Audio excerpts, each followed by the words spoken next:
Hey, my name is Phil. I want to jump on here and do a quick kind of overview and review of this food processor. So I have the box here just kind of show what the different blades do. I also have all the blades displayed. So I'll kind of go over that and then do a little bit of a recipe to show how it works. So here's the food processor itself. It comes with all the attachments you need.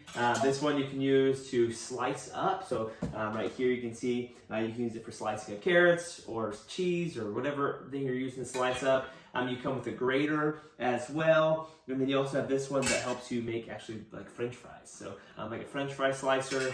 And then you have a juicer component to it as well. This thing just helps keep your hands protected as you use these sharp blades. And then finally you have like that standard food processor blade, which is nice. It comes with a cover to protect yourself there. So that's kind of an overview of all the stuff, as well as a lid and some of these other little pieces that help you use the other attachments. But fairly straightforward to use those pieces. Then you have your device here with a 4-cup capacity on the food processor itself. So love using this thing. I'm actually going to make a quick recipe I'm blending up a recipe for a creamy that we have. So I'm going to be making some ice cream, and so I need to blend up the strawberries with our milk and protein powder. So I'm going to show how to use that here real quick. So first off, I'm going to load up my blade. So I'm going to pop my blade in there, make sure it's secure. Now I'm going to start off by putting my strawberries in. And then I have for me 2 cups of milk.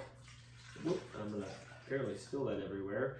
So I put my milk in there, and then I have just some protein powder that I'll add in as well. So I'm going to shake that in.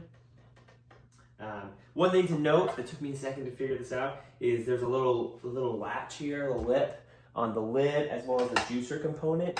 You need to make sure that that is clipped in. That's a safety to make sure the device itself doesn't turn on without any type of safety coverage, a lid or anything there. So you need to make sure that's clipped in. So now my lid is on, and then you have kind of a 1-2 setting that you can keep it on, or you can just do a pulse. So here's that pulse setting, here's that 1, and then 2 just a little bit faster.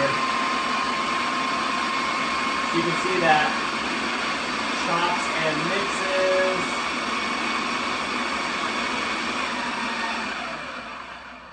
Alright, there it is right there. So you can see that chopped and mix it up. Now you can twist off my handle, and then as well as twist off the component there. So you can see I had all the strawberries whole. Now they're all chopped up, which is what I needed. You can use this for making salsas, any type of like chopping, mixing, standard stuff you do with a food processor. I'm excited to also have this French fry blade, which we've used a couple times for making French fries. But overall, I like how compact and easy it is to use. There's a lot of different components, a lot of different things you can use for it. We would definitely recommend checking it out.